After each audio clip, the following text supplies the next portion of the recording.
नमस्कार दोस्तों, knowing Hinduism में आप सबका बहुत बहुत स्वागत है। आज हम सुनेंगे भागवत कथा के प्रथम स्कंद का 19वां अध्याय। दोस्तों, इस अध्याय में बात होती है कि कैसे परीक्षित जी अनशन व्रत पर बैठ जाते हैं और शुकदेव जी के आगमन की। अगर आपने हमारा 16, 17वां और 18वां अध्याय नहीं सुना है तो दोस्तों जरूर सुनिएगा, क्योंकि वो तीनों अध्याय बहुत ही अच्छे हैं और एक दूसरे से जुड़े हैं।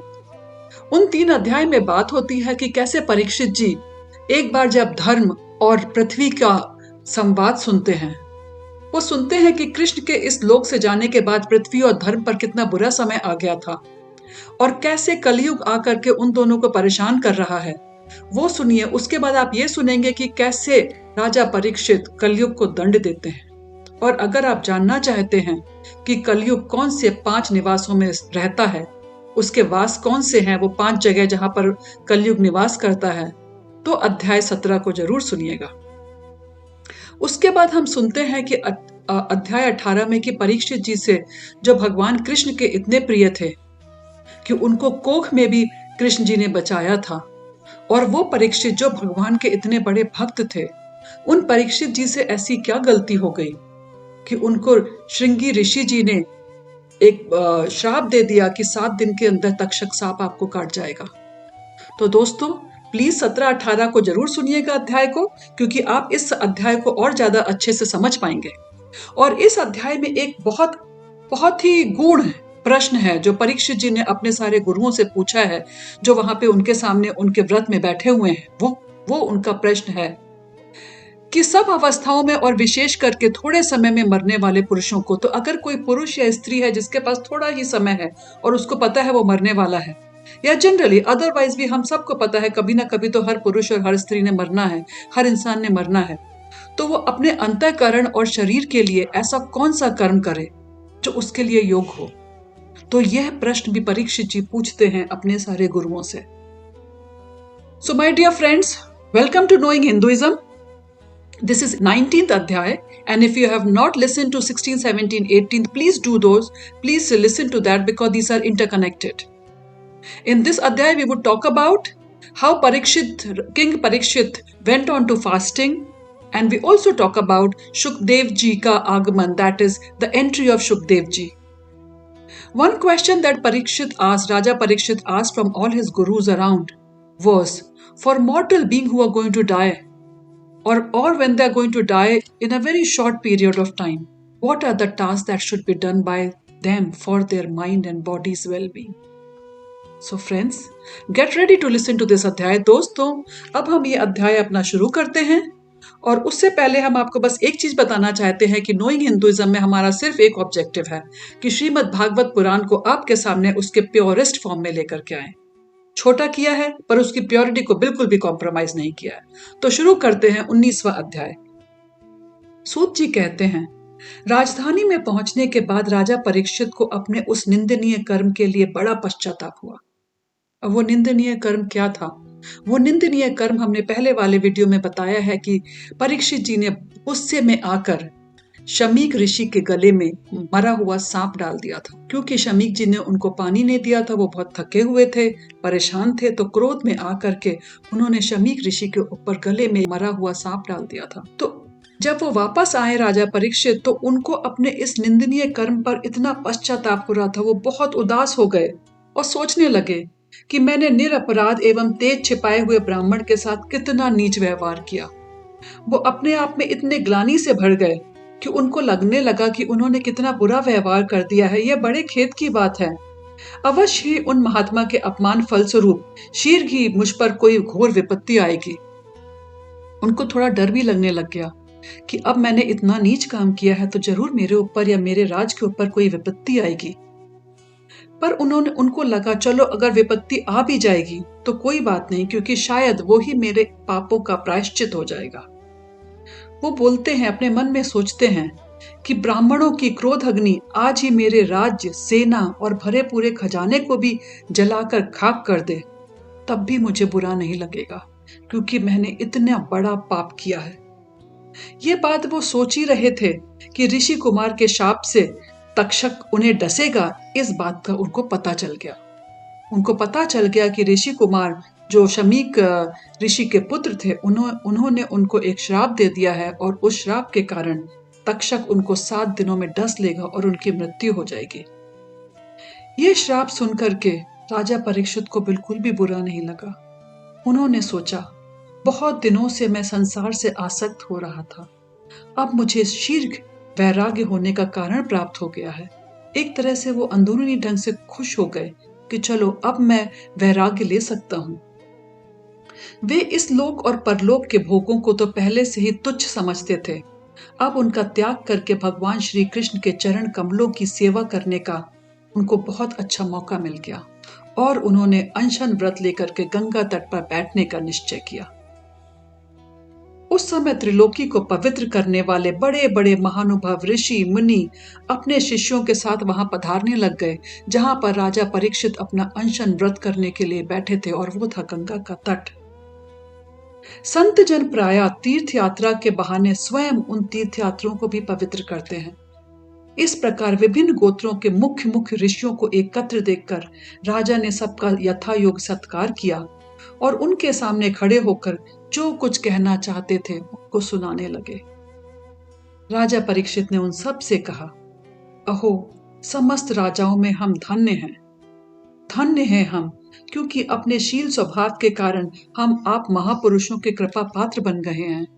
धन्य हैं हम कि आप सब हमारे पास आए, मेरे साथ इस समय बैठे हुए हैं।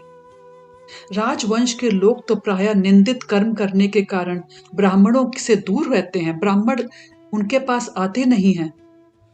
मैं भी एक राजा हूं और आज तो मैं भी एक पाप रूप हो गया हूं। इसी के कारण शायद भगवान ने मुझे ब्राह्मण के द्वारा शाप दे दिया है और शायद इसीलिए आप सब लोग मुझ पर कृपा पधारने के लिए यहाँ पर आ गए हैं। यह शाप वैराग्य उत्पन्न करने वाला है, क्योंकि इस प्रकार के शाप से संसार सक्त पुरुष भयभीत होकर विरक्त हो जाया करते हैं। ब्राह्मणों, अब मैंने अपने चित्त को भगवान के चरणों में समर्पित कर दिया है। आप लोग और माँ गंगा जी शरणागत जानकर मुझे अनुग्रह करें। ब्राह्मण कुमार के श्राप से प्रेरित कोई दूसरा कपट से तक्षक का रूप धरकर या तक्षक भी आकर मुझे डस ले तो मुझे इसकी बिल्कुल भी परवाह नहीं है। मेरी बस एक ही आप सबसे रिक्वेस्ट है, मैं चाहता हूं कि आप सब मेरे साथ बैठें और मुझ पर अपना आशीर्वाद दें। आप लोग कृपा करके भगवान की रसमयी लीलाओं का गायन करें, मुझको भगवान की अलग अलग लीलाओं का वर्णन करें, मुझको वो सुनाएं। मैं आप ब्राह्मणों के चरणों में प्रणाम करके यही प्रार्थना करता हूँ कि मुझे कर्मवश चाहे जिस योनि में जन्म लेना पड़े, पर हर योनि में, हर जन्म में ऐसा हो कि मुझको भगवान श्री कृष्ण के चरणों में अनुराग हो, मैं उनके चरणों को पा सकूं, मेरी उनसे प्रीति रहे। मेरा एक ही आप सबसे अनुग्रह है। महाराज परीक्षित परमवीर थे।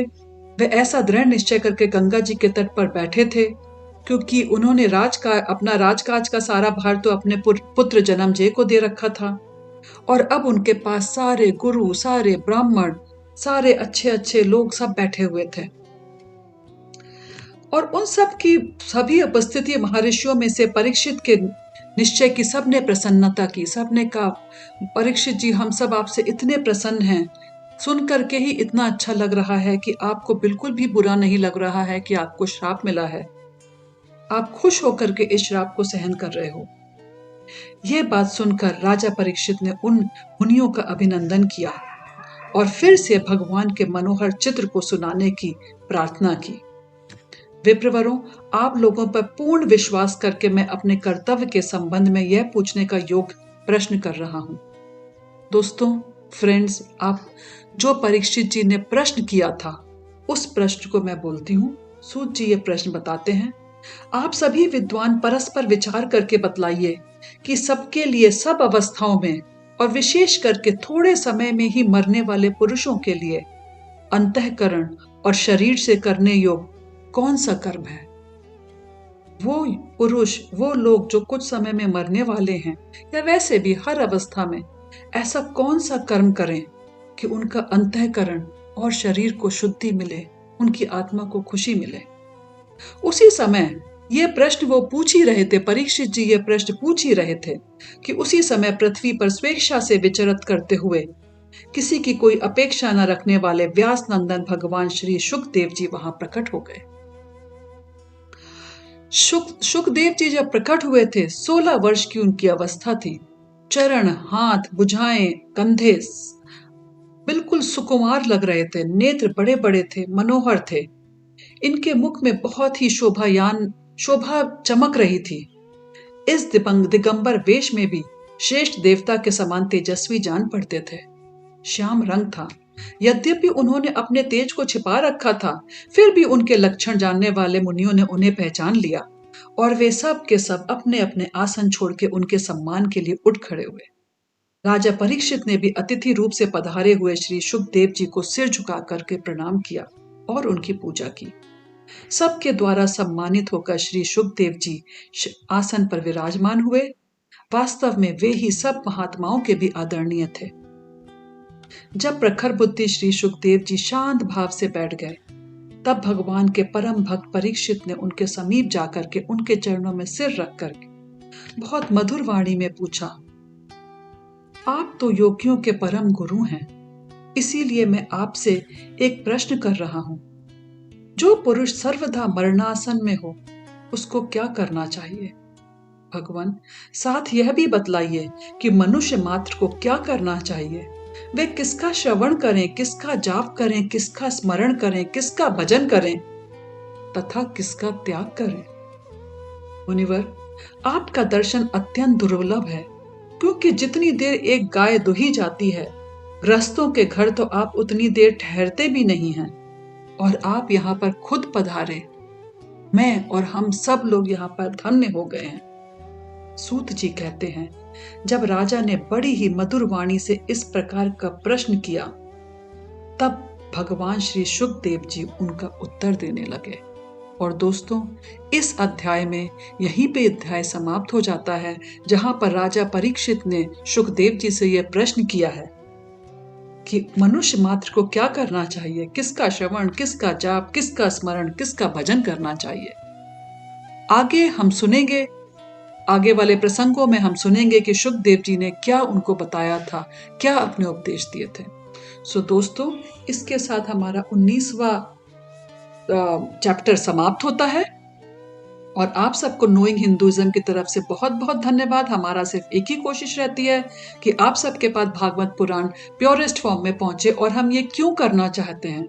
क्योंकि कहते हैं कि भागवत कथा सुनने वाले के जीवन में रोजगार के नए अवसर आते हैं, समाज में प्रसिद्धि और सम्मान बढ़ता है, दरिद्रता दुर्भाग्य का नाश होता है। तो अगर आप भी ऐसा चाहते हैं, अपने दोस्तों को चाहते हैं, अपने फैमिली को चाहते हैं, तो उनको हमारा चैनल शेयर करिए, जिससे वो भी भागवत पुराण का श्रवण कर सकें और वो भी इस भागवत को सुनने से जो भी उनको जीवन में लाभ होगा, वो लाभ उठा सकें।